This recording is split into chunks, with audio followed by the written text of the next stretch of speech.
ভাই, এ নাও মাইনেটা। গতদিন দিতে না ভুলে গেছিলাম। ও না, এটা করো। ও, কোনো ব্যাপার না, একটু ভুল হতেই পারে। Thank you. ওকে একটু বকো তো ভাই, বাড়িতে একদম প্র্যাকটিস করতে চায় না। কি বকবো বলুন তো, বাচ্চা মেয়ে, এখন পড়াশোনা এত চাপ, আর কি বকা যায়? প্র্যাকটিস করো কিন্তু বাড়িতে। সেটা ঠিক, মেয়েটারও একটু চাপ হয়ে যাচ্ছে, সাথে আমাদেরও। তোমাদের আবার কিসের চাপ?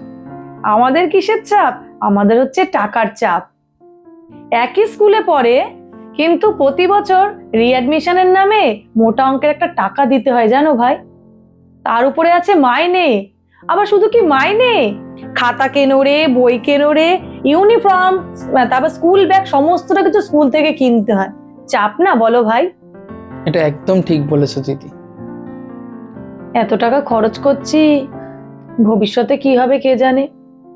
তোমাকে একটা কথা বলি ভাই, তুমি তো পড়াশোনায় কত ভালো বলো, পাড়ার সবাই তোমাকে কত ভালোবাসে পড়াশোনার জন্য।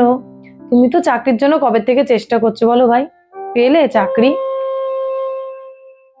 ঠিকই তো বলেছো দিদি, অনেকদিন ধরে তো চেষ্টা করছি একটা চাকরির, কিন্তু কোথায় পেলাম বলো? আর এই টিউশন করে যা পায় তাতে নিজেরই ভালো করে চলে না, আবার বাবা মায়ের খরচ। তবে জানো দিদি, খুব আশায় আছি। আমার মতন যারা শিক্ষিত বেকার, তাদের মুখের হাসিটা দেখার খুব ইচ্ছে, খুব আশায় আছি।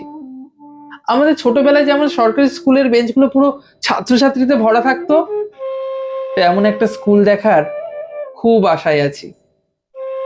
আর আশায় আছি এত খরচবিহীন একটা শিক্ষা ব্যবস্থা, খুব খুব আশায় আছি।